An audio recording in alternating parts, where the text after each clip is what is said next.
Good morning. Welcome to the Boise Unitarian Universalist online worship service. We're so glad that you have joined us this morning. Carrie, thank you for your beautiful piano. It is wonderful to hear the song Fire of Commitment again. It's been a while since we've heard that one. It has been a week, hasn't it?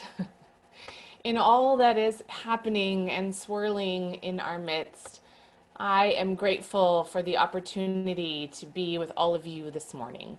I'm the Reverend Sara LaWall. It is my great honor to serve this beloved community, and I'm so glad that we are together for worship today. I take great comfort in knowing that you're out there, and knowing that we as a community have a place to gather each week, to breathe together, to celebrate together, to connect with one another, even virtually, to know that this community is still thriving and connected. Whether you are joining us from down the street or across the city or across the country, you are welcome with us. Whoever you are and wherever you are on your spiritual journey, you are welcome with us. Whoever you love, however you identify, whatever faiths you have known or religious practices you embody, if any, You are welcome here, and it is good to be together today. Whoever you are and wherever you are on your spiritual journey, welcome. If you are new and joining us for the first or second or even third time, thank you so much for having the courage to check us out. It is great to know there are newcomers out there curious about finding spiritual community. We hope that you'll take a moment to introduce yourself in the chat and to fill out the newcomer form, which we will post a link to in the chat in a few moments, so that we can share with you more about what is happening in our fellowship. We have lots of virtual gathering spaces and events coming up, including our climate action team, which is hosting an Idaho statewide forum on the effects of climate change, focusing on agriculture and featuring our own member, John O'Connor, head of our outdoor sanctuary team. That is Saturday, October 24th at 10 a.m. And you can also join our racial justice team for an Indigenous Peoples Day celebration on Indigenous Peoples Day, Monday, October 12th at 7 p.m. The details and Zoom information to both events, along with all of our other gatherings, are on our website. A few weeks ago, we had our annual water communion service that usually kicks off our program year, where we gathered up the waters of this community together. Well, those waters have been sterilized and filled in beautiful little bottles and bags, which we invite you to come and pick up at the church. They're outside in a basket outside the south entrance. This is our community holy water. And we will be finding ways in which we use this water together for blessings in upcoming services. So we invite you to come and get your own supply of our Boof Water Communion water for your home.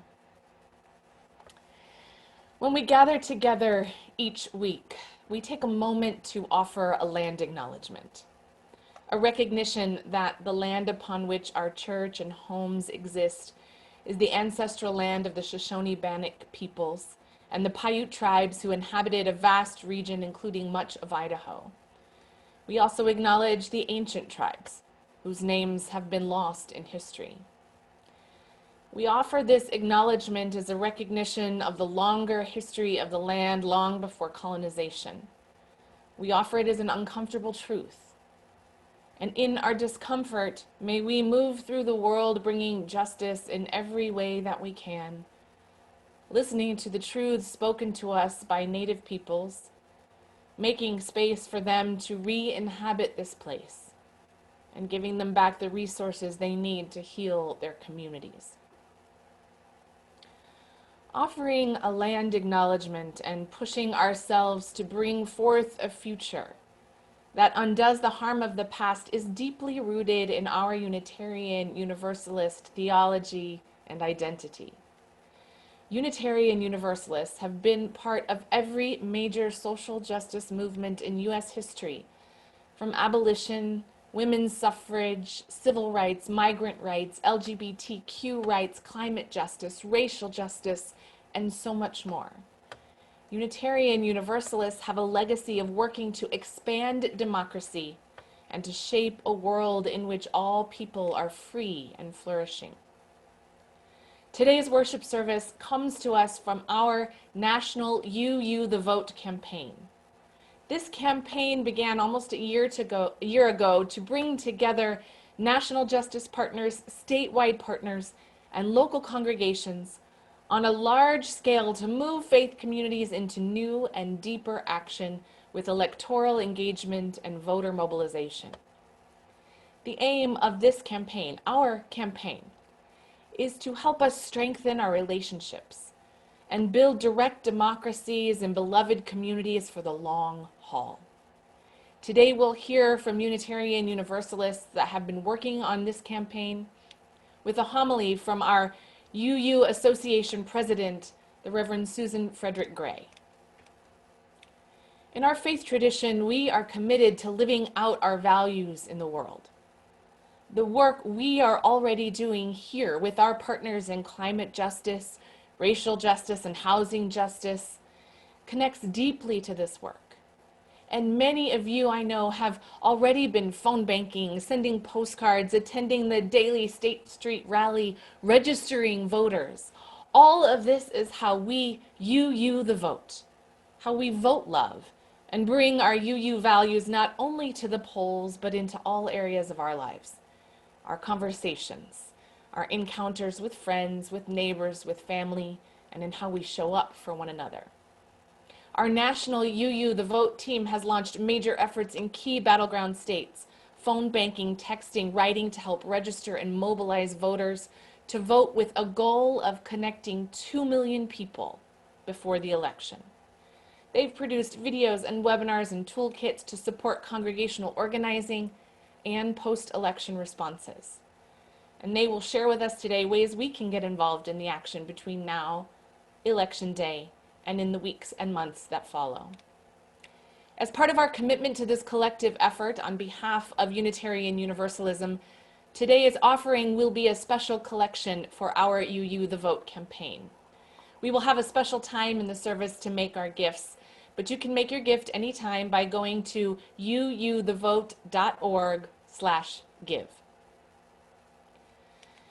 I know that we are all feeling some measure of anxiety and fear and chaos and uncertainty about the state of our country and the upcoming election and what will happen in its wake. I hear from so many of you concerns about the unraveling of our democracy, and I am with you. Our Unitarian Universalist values of interdependence, of democracy and the inherent worth and dignity of all people are direct antidotes to the fear, bigotry, and inequity that define our world. May today's service offer us a ray of hope, knowing that our faith, our Unitarian Universalist faith, is committed to doing all we can to build the beloved community, to build a world fueled by love, abundance, and the thriving of all people. May today, and every Sunday really, offer you fortification, spiritual grounding, and nourishment for the days and weeks ahead.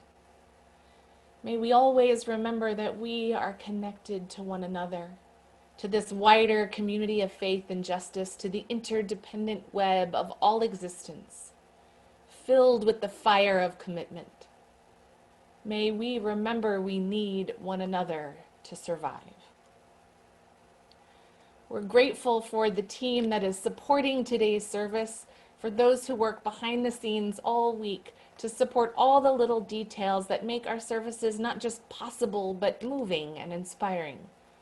Today we offer our gratitude to Geyn Reid, Debbie Foster, Carrie Bastian, Jem Emerson Page, and of course the efforts of our national UU the Vote team. I invite us all to take a moment and breathe together. Take a deep breath, knowing that as we breathe together, we are connected to one another. As you inhale and exhale, allow yourself to be fully present here in this moment, in whatever space you are in. Take a look around you. Let your eyes rest on an object that brings you joy. As we hear the words of our opening poem and the ringing of the bowl, I invite you to let the words wash over you, calling you to that deepest part of yourself, to your spirit, your center. Thou art the song of my heart in the morning. Thou art the dawn of truth in my soul. Thou art the dew of the roses adorning. Thou art the woven whole. Thine is the grace to be steadfast in danger. Thine is the peace that none can destroy. Thine is the face of the need-driven stranger. Thine are the wings of joy. Thou art the deep to the deep in me calling. Thou art a lamp where my feet shall tread. Thy way is steep, past the peril of falling. Thou art my daily bread. Thine be the praise of my spirit uplifted. Thou art the sea to each flowing stream. Thine be the days that are gathered and sifted. Thou art the deathless dream.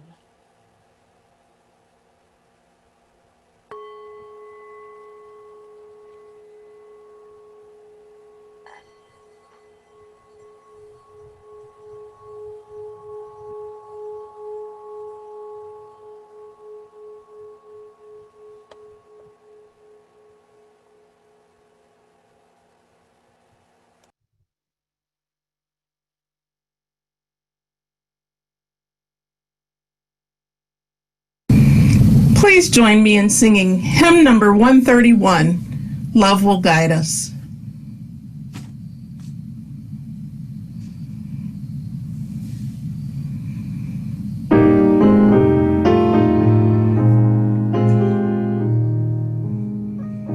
Love will guide us, peace has tried us, hope inside us will lead the way on the road from greed to giving. You can change the world with your love. If you cannot sing like angels, if you cannot speak before thousands, you can give from deep within you. You can change the world with your love. You are like no other being. What you can give, no other can give. To the future of our precious children, to the future of the world where we live. Love will guide us, peace has tried us, hope inside us will lead the way on the road from greed to giving. You can change the world with your love.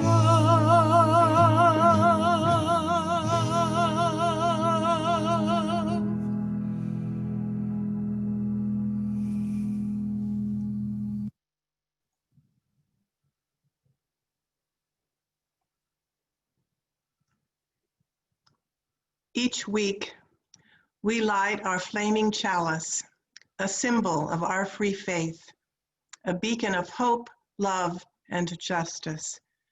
We join in this lighting in solidarity and community with thousands of other Unitarian Universalists, lighting chalices today in homes and in virtual worship services, reminding us that we are connected to one another and to a larger community of faith and love.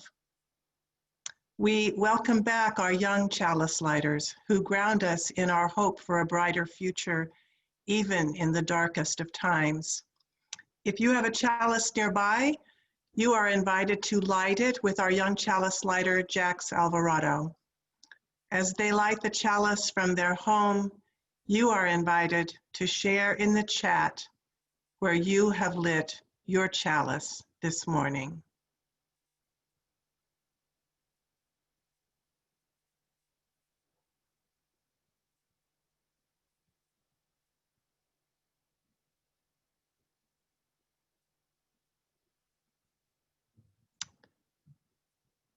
With our collective chalices lit in all our spaces, we offer you this call to worship from the poem Prayer Ballad by Reverend Luke Stevens Royer. I walk in as on pilgrimage. The altar cloths are red, white, and blue. The ushers are the women who have been running these things who have been running everything since before I was born. I'm handed the ballot like a scroll because the questions seem that important, ancient and modern, of what my God and country ask of me. Who? Who for commissioner, mayor, president? Who for District 8, Ward 7, school board? Who will do justice, love mercy, and walk humbly?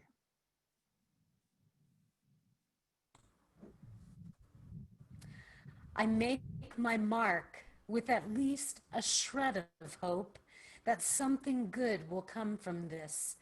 And regardless, I remember that the world won't be destroyed entirely by this. The world won't be saved entirely by this. Marking my vote is like kneeling in prayer because neither will accomplish anything right away.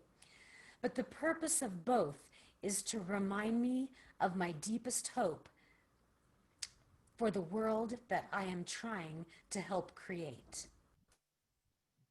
So I rise from prayer and turn in my ballot and remember the who is me and us and we the people. And again, I set to the task that is mine: justice, mercy, humble service in my small corner of the world. To making our mark as an act of prayer in the hope that something good will come from this. Come, let us worship together.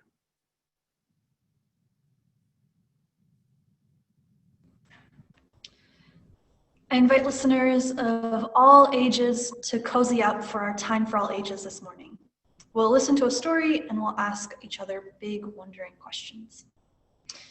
Our story this morning will help to illustrate some people of our faith who are committed to doing all they could to build a world fueled by love and the thriving of all people.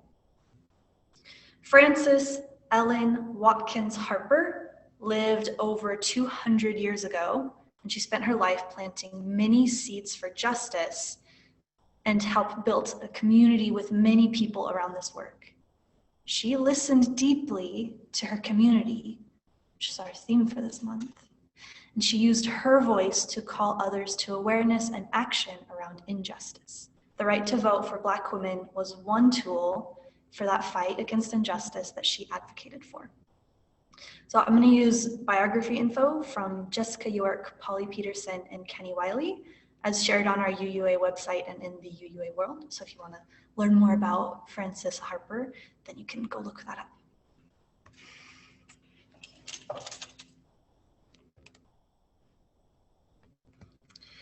Frances Ellen Watkins. This is a picture of her in her older years. She was born a free Black woman in Baltimore, Maryland in 1925, 205 years ago. At this time, slavery was legal, and there were many, many laws in place to keep Black people oppressed, with the goal that they were forced to work for no wages or money and made white people wealthy. At that time, only white men with land could vote in elections. Women and Black people could not. Frances Watkins' parents were both free people, and because of this, Frances was not a slave either. Both of her parents died when she was very young, so her maternal uncle raised her. His name was Reverend William J. Watkins.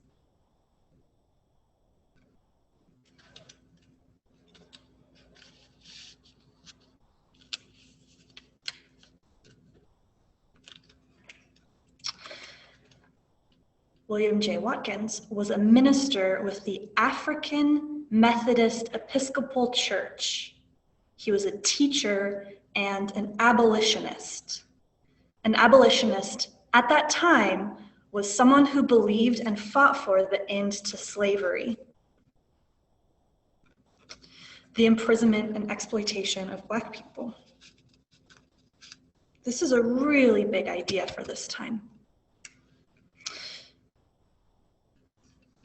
Her uncle ran a school called the Academy for Negro Youth. In many places, laws punished Black people for going to school or learning to read. William Watkins believed so strongly, and he showed Frances that education was essential to the freedom of Black people. So he taught Frances and other young people how to read and write. And this is a photo of one such school, not necessarily his school, but this is a photo of all the students learning to read.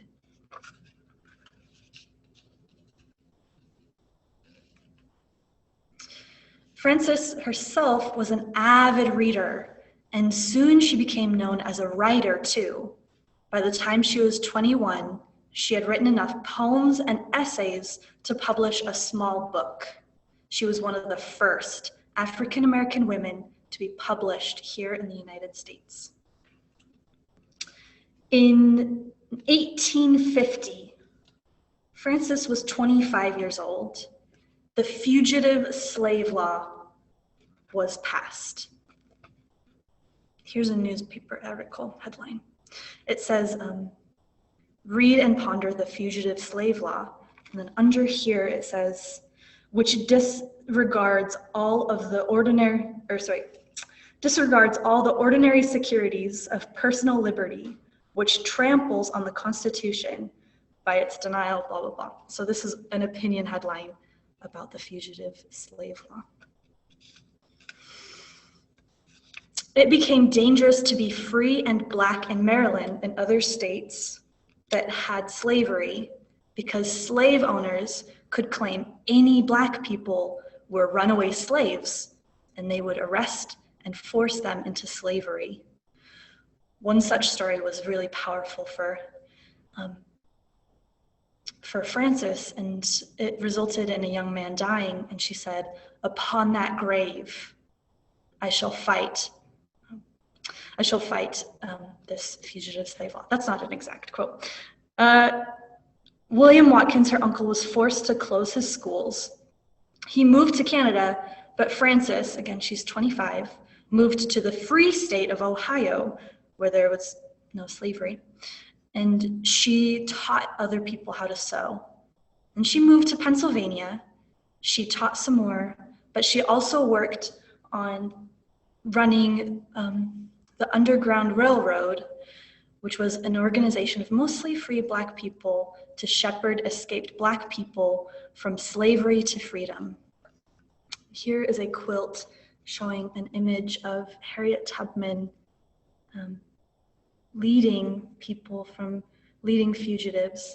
And this is a quilt, which is how they showed messages to fugitives to guide them on their way. So this is a really important symbol. Is that okay?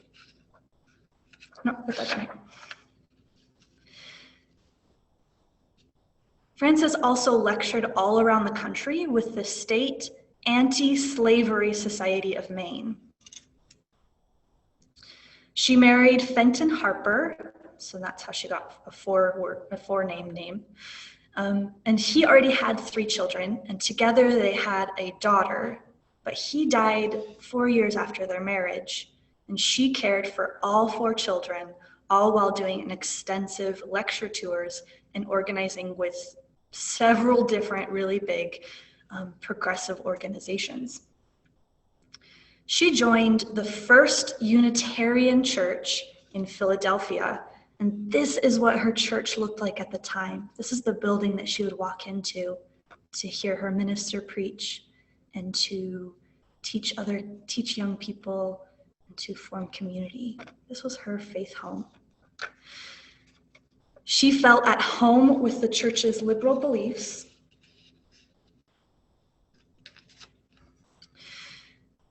And she knew that her work could strengthen the justice work of the Unitarians She frequently read her poetry from the pulpit, and she still kept her membership and taught Sunday school at the AME church where her uncle was a minister, or that her uncle was a minister with. Her own minister at First Unitarian Philadelphia was William Henry Furness. He was a lifelong friend of Ralph Waldo Emerson, and he was a white abolitionist who also fiercely opposed the Fugitive Slave Law Act. So this is her minister.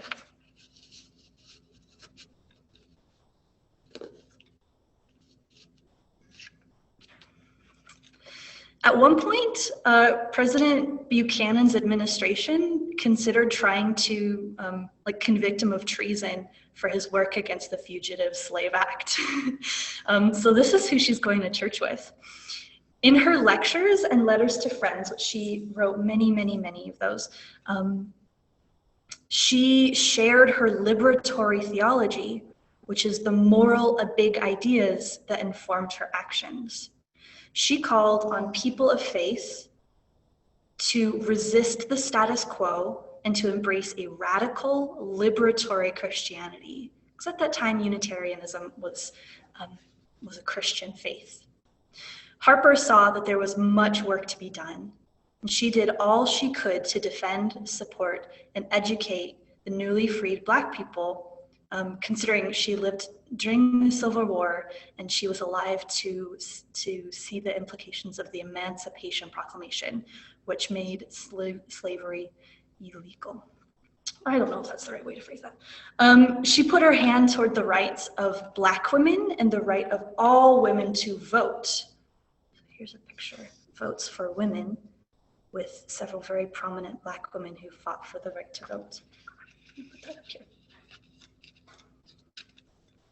She co-founded the National Association of Colored Women's Clubs alongside Harriet Tubman, Ada Bell Wells, and lots of other Black women. This is a photo of other Black women who are part of the founding of the National Association of Colored Women's Clubs.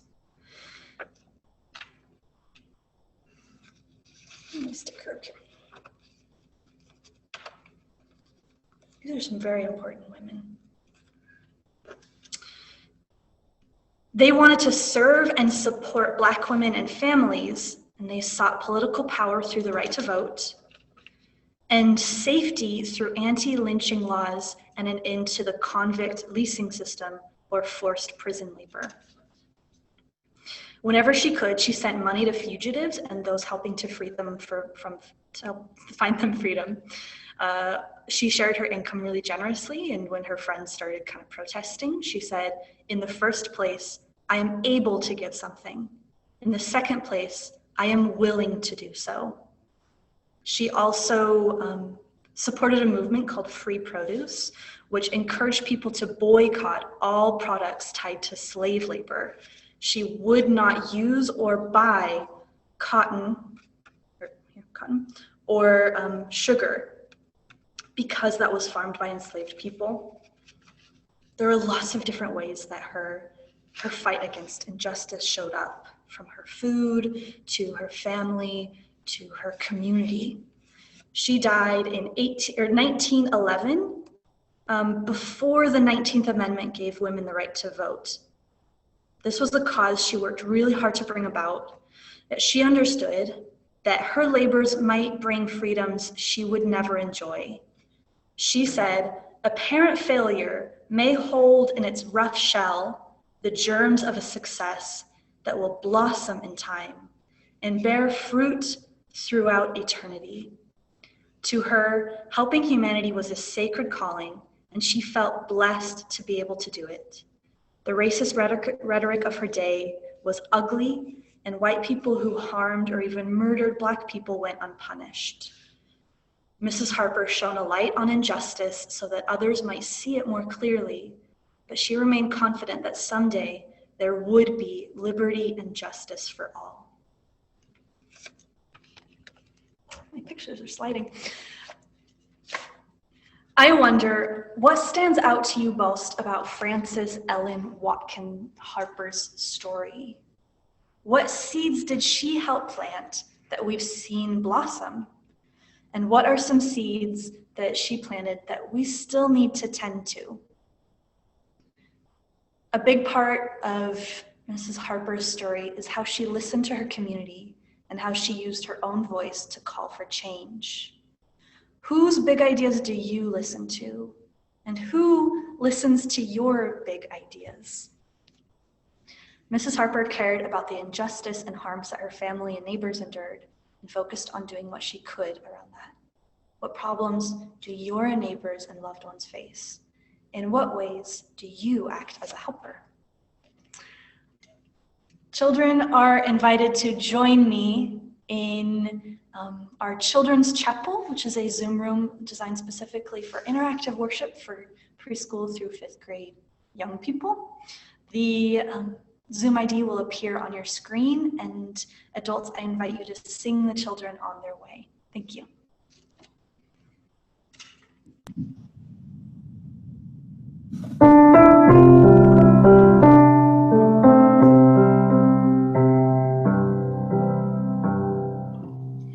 May your mind be open to new learning.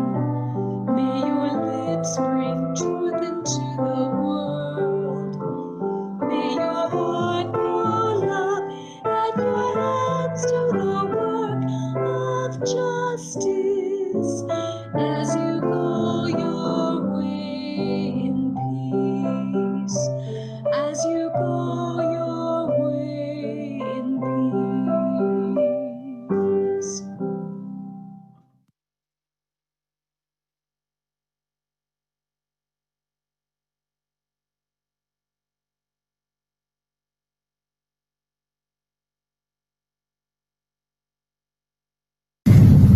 We who believe in freedom cannot rest. We who believe in freedom cannot rest until it comes. As a song leader, one of the songs that I keep returning to, particularly in these days of uprising and reckoning, is Ella's Song, written by Dr. Bernice Johnson Regan and performed by Sweet Honey in the Rock. Its lyrics, which I know some of you are already very familiar with, set to music the words of Ella Baker, an organizer, activist, leader, teacher, a prophet in the civil rights movement. Until the killing of Black men, Black mothers' sons, becomes as important to the rest of the country as the killing of a white mother's son, we who believe in freedom cannot rest until it happens. Ella Baker's words in this song are ones she wrote over 50 years ago, but they could have been written yesterday. And I'll be honest, that reality breaks my heart. It leaves me crying out, will it ever end? For some of us, that question is one that has literal life and death implications that the rest of us cannot fully know. And as much as Ella Baker's words break my heart, they also charge my spirit. Their relevance to today's manifestation of resistance and community reminds me that we are a continuation of something much bigger, much more powerful, much more incredible than this single moment in our history. Our struggles to affirm the humanity and basic rights of Black and brown lives in this country and world, they did not begin with us, and they will not end with us. We who believe in freedom cannot rest. We who believe in freedom cannot rest until it comes. Now, I admit it took me several years of singing these words to realize that Ella Baker probably wasn't telling me, Renwadiat Mustafa Taha Hamami, personally to never rest. No. In fact, none of us as individuals should be asked or expected to never rest. But all of us who believe in freedom, as a collective, as a community, we cannot rest. Ella's song, Ella's words are a charge for all of us together as a movement to never rest. We cannot stop fighting, we cannot stop creating, we cannot rest until freedom in its truest and most universal form exists in our world. Our faith as Unitarian Universalists who don't all agree on what happens after this life can all believe that what happens in this life matters so deeply that we have been called heretics, broken unjust laws, and probably gotten ourselves on more than one government list to make it known that we will not rest until freedom for every last one of us comes. And to be that unceasing, everlasting, perseverant, irritatingly prophetic movement that never rests, we need to reaffirm, deepen, and reaffirm our connections to each other as Unitarian Universalists. To remember that if we do this work together, we can not rest. And just as important, to be a true continuation of that much bigger, much more powerful, much more incredible freedom movement, we not only need to sustain our relationships within our faith, but we must build and sustain the relationships with communities and frontline liberators who have been leading the way to universal freedom for generations. We who believe in freedom cannot rest and cannot rest when we act as a truly interdependent collective. When we are carrying our load on the way to liberation, remembering that we are part of a movement reminds us that we are not carrying that load alone. Like a choir whose singers stagger their breathing to make sure a single note remains an unbroken sound, or a hospital that runs non-stop with a rotating staff, like migrating geese who take turns leading, following, or resting in their flying formation. We cannot rest, and we cannot rest until freedom comes if we sustain our connections to one another. We need each other so that when we as individuals do rest, we know our movement towards universal freedom carries on, waiting for us to return and temporarily relieve another of their liberation load. As we count down the days to Election Day, we know that no matter the outcomes, our work will continue. We will not rest. We can not rest if we take care of each other and our shared vision for universal freedom that is possible, knowing that each and every one of us is doing the same for all of us. And knowing that our collaboration in this moment is a continuation of a movement that knows there will come a day when we, all of us who believe in freedom, can finally rest. We who believe in freedom cannot rest. We who believe in freedom cannot rest until it comes.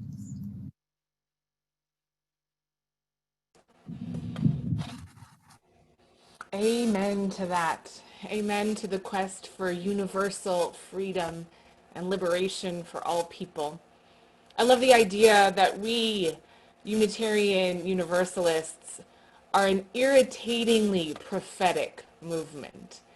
It kind of gives me a needed jolt in these strange, unprecedented times, where it's often hard to just wrap your brain around all that is happening that feels so surreal. In my world, I know sometimes it's beginning to feel like Groundhog Day, endless repetition, often accompanied by spikes in worry and anxiety. And like so many of you, I find myself asking, what do I do? What can I even do? What am I supposed to do? Will any of it make any difference? I don't have an answer for you because there is no one right answer. What I know for sure is that there is much that all of you, all of us are already doing that is making a difference, however small and irrelevant it might feel. What I know for sure is that the status quo is insufficient and brutal to so many, and we all long for a time when, as UU the Vote organizer, the Reverend Ashley Horan says, hope is plentiful, justice is pervasive, community is resilient, and love governs us all. Our UU the Vote campaign is working ceaselessly toward this vision of our world, and it invites all of us to join in whatever ways we can to live out this faith that compels us to fight for the inherent worth and dignity of all our human siblings, to resist brutality and oppression, to activate love, lead with love, and vote love down the ballot. In moments of moral crisis, Unitarian Universalists have shown up in large and small ways. We're being asked to do the same right now. Later in this service, we'll offer information about how you can sign up and pledge love and be part of the organizing effort. But right now, we're inviting you to support the UU the Vote campaign and their national organizing efforts across the country. I know that sometimes giving feels small, like it's not quite enough. But when we give, we know that we are acting on our values, practicing generosity that extends beyond our individual lives, and we are shoring up a movement of our faith that is making a real difference right now. You can be part of that, and we can all take pride in claiming we are Unitarian Universalists.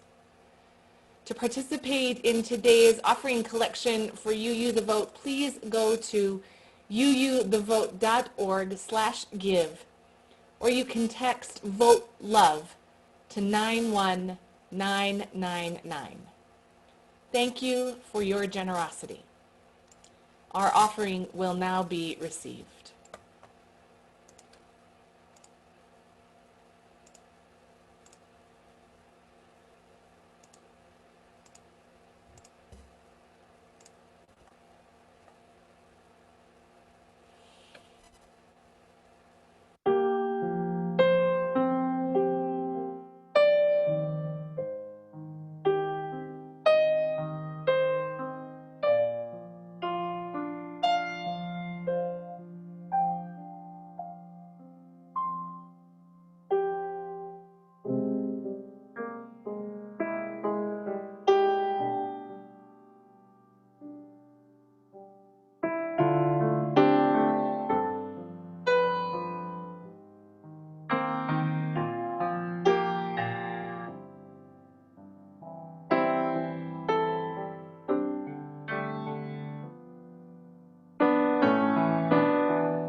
I was 13 years old when I became a Unitarian Universalist. I was raised in this faith, but I was 13 when I claimed it as my own. It was a Sunday afternoon, and I was waiting for my parents to finish their committee meetings after service. All the other kids had left, and I was bored. I wandered into the visitor's corner, and a little red wallet card caught my eye. It said in bold letters on the front, "What do Unitarian Universalists believe?" My 13-year-old self wondered, what do Unitarian Universalists believe? As I read the 10 statements written by the Reverend David O. Rankin, in my heart, in my soul, as I read those words, I said, yes, this is what I believe.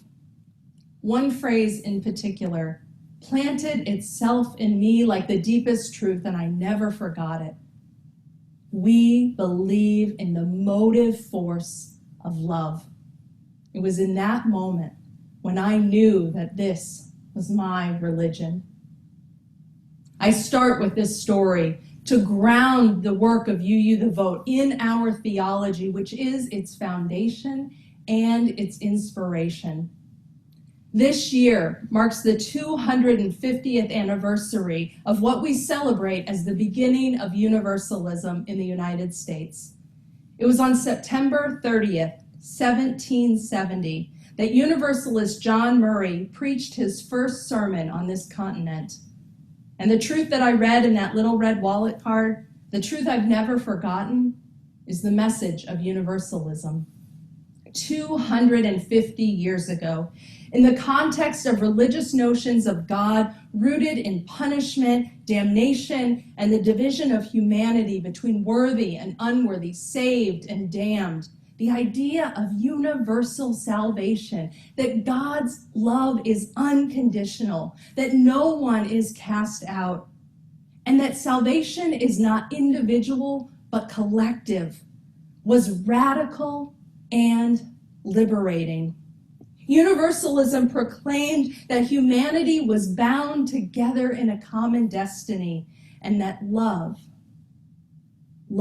is the thread that binds each of us to the other and everyone to creation. Universalists believed that God is love. They also believed in hell. They just believed that it existed here and now on the earth. The great Universalist preacher Hosea Ballou was clear about how politicians and those in power used fear, stoked fear, to protect their greed and corruption and self-interest, and he knew the suffering that resulted from that. Rather than speak of theology in terms of speculative notions of God, Ballou spoke of it in terms of human experience here and now and our relationships to each other. A society that lives out the motive force of love would be one that fosters joy and liberation and thriving for all people. This is the highest calling of our faith as Unitarian Universalists, to live out, defend, and embrace this motive force of love in our lives, in our actions, in our commitments, and in our society. This is why UU the Vote says vote love. Today, in our context, we are witnessing the emboldening and authorization of ideologies rooted not in love and interdependence, but in domination, authoritarianism, and dehumanization. And just to be clear, this is not new. It has a long and deadly history on this continent, going back more than 400 years. And yes, even our Universalist ancestors came from that same lineage of Christian European conquest and limited the vision of universalism only to white society, a limit that we are still trying to redeem ourselves from. It is dehumanization that creates systems that put children in cages, that deny health care to our transgender siblings, that allow police violence and the murder of Black people to continue unabated and without accountability. Dehumanization that allows triage protocols that devalue the lives of disabled people and that lead to systemic divestment from communities. The resources from housing to education, healthcare to jobs, and the criminalization of poverty. Just as Hosea Ballou named it, the tool of dehumanization, its propaganda is fear. Propaganda that tells us to fear our neighbor, that we are not family and kin, but enemies. This is the exact opposite of our theology of universalism that tells us that we have a common destiny and we are connected to one another in love. This is why UU the Vote says vote, love, defeat, hate. And while the forces of dehumanization and domination have always been a part of U.S. history, so too have been those who have resisted and organized for the values of dignity, equity, humanity, and love. These days are heartbreaking, they're infuriating, and they're frightening. On days when I lose my own strength, I turn to the words of Alice Walker, who reminds us, we remember our ancestors because it is an easy thing to forget, that we are not the first to suffer, rebel, fight, love, and die. The grace with which we embrace life in spite of the pain and the sorrow is always a measure of what has gone before us. We remember our ancestors, theological, familial, and in movement. We remember Francis, Ellen Watkins, Harper, Hosea Ballou, John Brown, Sitting Bull, Ida B. Wells, Dr. King, Anne Braden, and so many more whose names history does not remember. Those who struggled and risked and fought and loved for the principles of justice, equity, liberty. This is why in UU the Vote we say vote love, we say defeat hate, because dear ones, we are on a precipice. Every single one of our most deeply held values is on the line right now. The current powers in government are showing in everything they do that the inherent worth and dignity of so many immigrants, Black people, disabled folks, trans and queer people does not matter to them. Human agency, interdependence, the democratic process are being disrupted and defiled daily. It is a radical act of faith to not only continue to believe in all of our cherished principles, but to demand them by speaking out, taking risks, organizing, leveraging our resources, and building networks of solidarity and power to protect one another and these values. We are on a precipice, and our actions right now will affect whether we have a chance to continue to bring our bold values forward, to rebuild, expand, and strengthen our democracy, to confront police violence, to upend racial inequity, to change divestment from communities, and make moves to protect the climate. Now is the time to draw on the grace, the courage, and the strength of all those who went before, to widen our comfort zones, and to do all we can to vote, love, and defeat hate. If you haven't taken any form of action yet, sign up for a shift with UU the Vote. I can tell you that it's fun. And if you've written postcards to voters, but you feel nervous about phone banking, do it with your fellow UUs. And if you've been all in with UU the Vote from the beginning, keep it up and start planning for how you will show up and organize after November 3rd.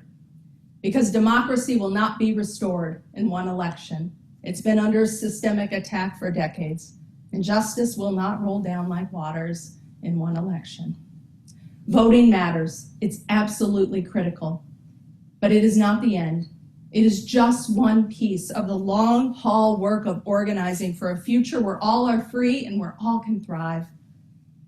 Will you show up in the streets, set up to contribute to a bail or legal assistance fund, open your church building to protesters needing refuge from state repression, tap into your own endowment or discretionary funds to make sure that grassroots organizers have the funds they need for their work? There's so much to do. And our faith calls us to love more radically, to give more generously, to believe more fervently that another world is possible, and be willing to be all in for that future.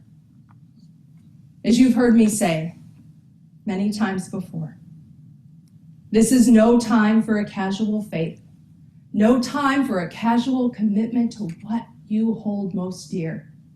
And this is no time to go it alone. Friends, we are in this work together. I invite you to be deeper in this work of UU the Vote with us. May we remember that we are held by love always. May we remember that we are held by and with one another. And may we all together be all in today, tomorrow, next month, and next year for justice, for love, for democracy, and for a future that is free and thriving for all people. May it be so. Amen. Thank you, Reverend Susan. I'm so grateful for the Reverend Susan Frederick-Gray's leadership and heart in our movement. She is an example of leading with love. Even in the midst of turmoil that surrounds our lives, I'm grateful every day for this faith. And I'm joyful to be part of a tradition with a deep history of justice work, a tradition that can also see its mistakes and failures and commit to change and to building a new way. I'm joyful for all of you out there on this journey with me, for all the ways that you show up in the world and in each other's lives, for opening your hearts, minds, and spirits every week. It is in the sharing of our joys and the sorrows of our lives that we strengthen that connection with one another, with that love that will not let us go, that we might bring it forth into the world. We hold one another's lives as sacred and offer our blessings to each other so that we remember we do not journey alone. As we hear this beautiful rendition of Grace and Mercy by Amanda Thomas, I invite you to share your joys and sorrows in the chat.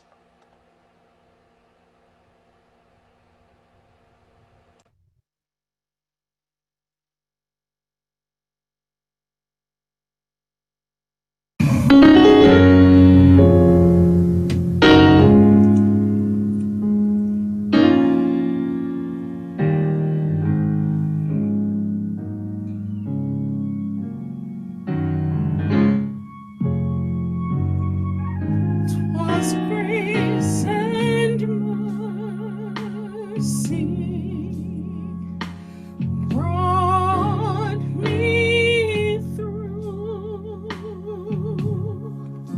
I'm living this moment wrapped in love's truth.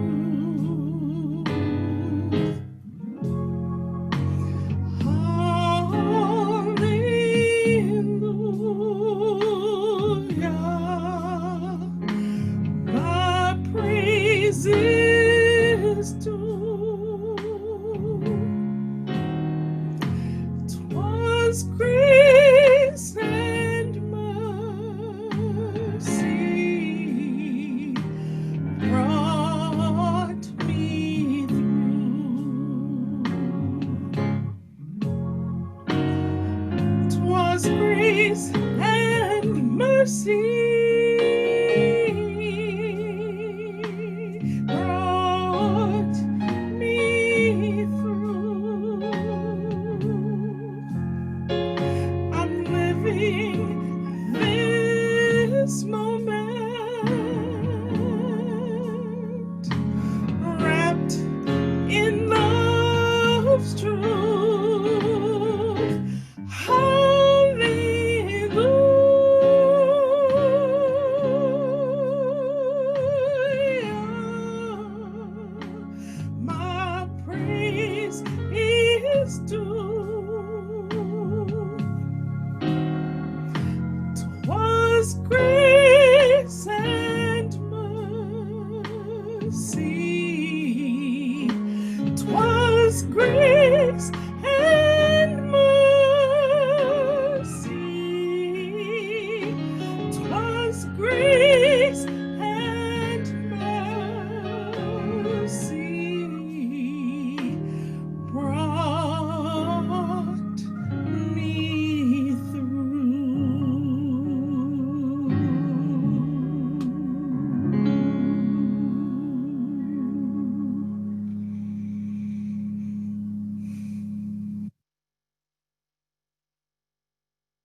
Hi, I'm Nicole Presley, National Organizer of You the Vote, and I'm so honored to be a part of You the Vote and a part of this special worship service. By this time, you've probably gotten used to virtual worship. You've made sure your computer is charged, you've searched your email for Zoom links, or you've scrolled through your social media feed for the live stream. But from whatever platform you're entering worship today, you are in sacred space. Getting here was not easy. Remember the spring? Remember, many of us had to learn new skills and to stretch ourselves and maybe our internet speed to continue to gather with our beloved faith community. We learned Zoom, we downloaded apps, and we reached out for help to be with one another. Transformation is always a stretch, and we need to bring that same energy to this year's election. In the past few months, I have witnessed amazing things from all of you. We created a goal to reach out to 1 million voters, and we are almost there. We stretched ourselves. We stretched ourselves to get on another Zoom call, to learn to text voters, phone bank, and send postcards. We learned how to be vulnerable and have critical conversations with members of our communities. UUs, we are not just a faith community that believes another world is possible, but we are a community that is willing to act to make that world a reality. We have a legacy of showing up, and we know that our victories are never guaranteed, and we know that those victories are never won by those in power ceding it willingly. The people imagined it, the people demanded it, and we, the people, gathered to make it so. In all of our movements, the stakes were high. But instead of mobilizing out of the fear of defeat, we have organized out of a sacred calling to build a world that we know is possible. That is why nonpartisan work is not just important, but is absolutely revolutionary. We come together to learn, to create, and to put into practice ways of being towards our collective liberation. That is our victory. And as the chant goes, I believe that we will win. I believe that together, through sacred and sustained work, now and beyond November, we can call forth a world that moves towards our collective liberation. But we must all show up to vote love in 2020. That means showing up to the work that is needed, not just the work that is comfortable. That means showing up in service and in solidarity to combat a simple campaign of voter suppression and intimidation. That means recognizing that white supremacy and capitalism are the technologies through which political agency and democracy are stripped from marginalized communities. So when I say vote love, I don't just mean voting our values, although I absolutely want you to do that if you are able. I don't just mean showing up to voter contact work, even though I absolutely want everyone to join into this work. I mean centering the oppressed, working to free them all, to defend Black lives, to fight for climate justice and healthcare for all, for reproductive justice, and for safe and thriving schools and communities. I mean continuing whatever work is necessary to make sure every ballot is counted and that the results and will of the people are respected. We have important choices to make in 2020. But if we are to really vote love and defeat hate in 2020, we must also commit to continue to side with love every single day after November 3rd and into 2021. If you are in it for the long haul, if you believe that another world is possible because you are gathered in a community that puts faith into action, if you are ready to stretch beyond November 3rd to protect democracy, join us. Take the Vote Love Pledge to join a team that is organizing to take action in this election and ready to mobilize after November 3rd for the work ahead. Join me. Take your phone out, text Pledge Love to 51555 to take the pledge today, or go online at uuthevote.org. We need everyone in this work. Thank you for finding your role in this work. Thank you for doing it with joy and hopefulness. And thank you for joining UU the Vote. Let's make sure love always wins.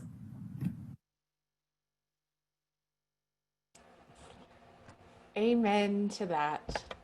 I hope, friends, that you will join me and others for the the Vote National Week of Action to sign up to Phone Bank. I've signed up to Phone Bank this coming Wednesday, October 7th, but there are lots of other opportunities. I know that each phone call, each text, each postcard and letter we write is one step forward to building the world that we dream about. And I am bolstered today in knowing that my fellow Unitarian Universalists are out there across the country doing this work in solidarity with marginalized communities and for the vision of a world where freedom rings for all people. I invite you to join me in the spirit of prayer.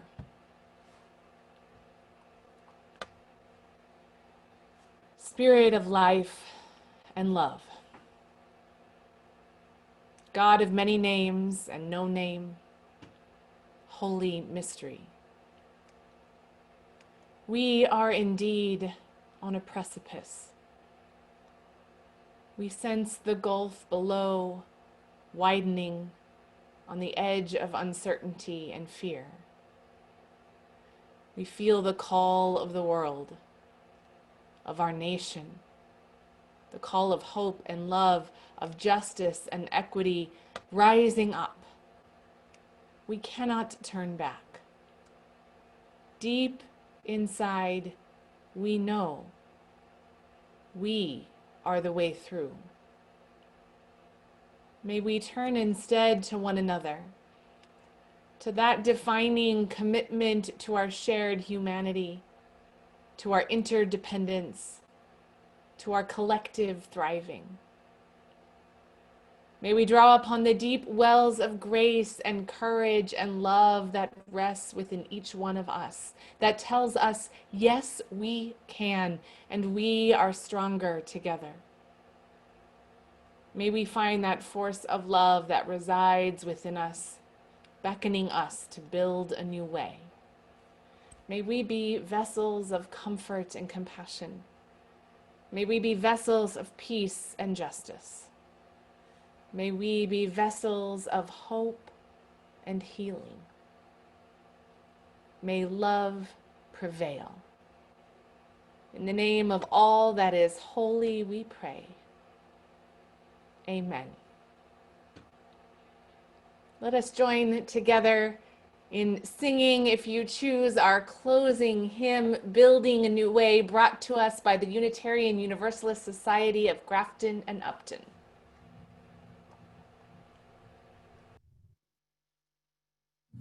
We are building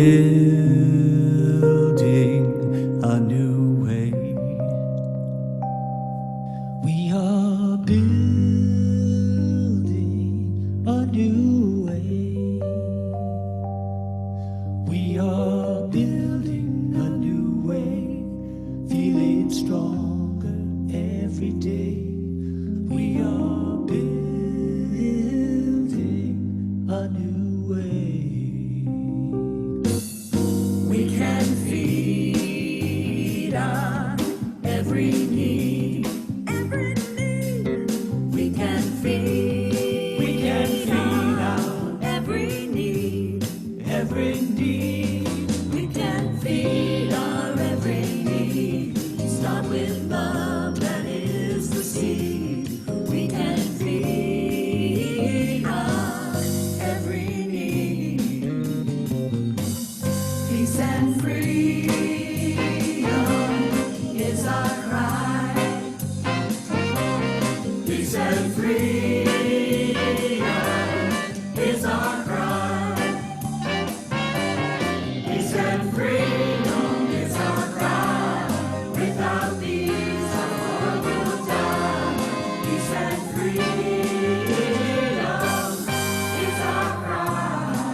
What a joy to see other Unitarian Universalist congregations sharing their music. It really is a gift of this moment.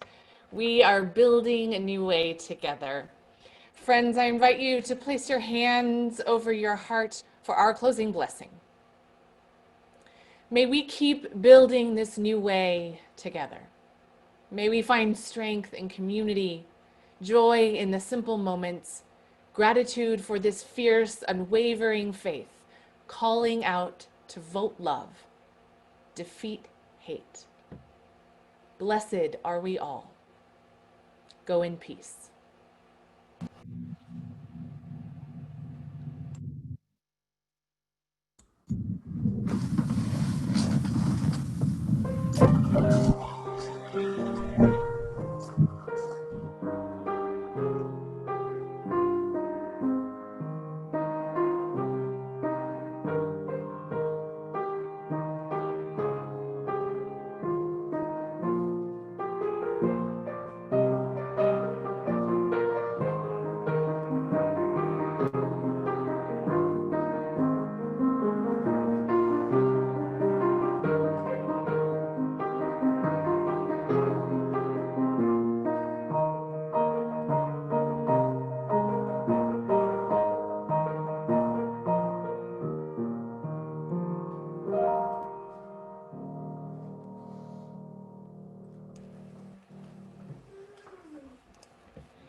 Thank you for joining us, everyone. Thanks to everyone who made this service possible and to our UU the Vote campaign team.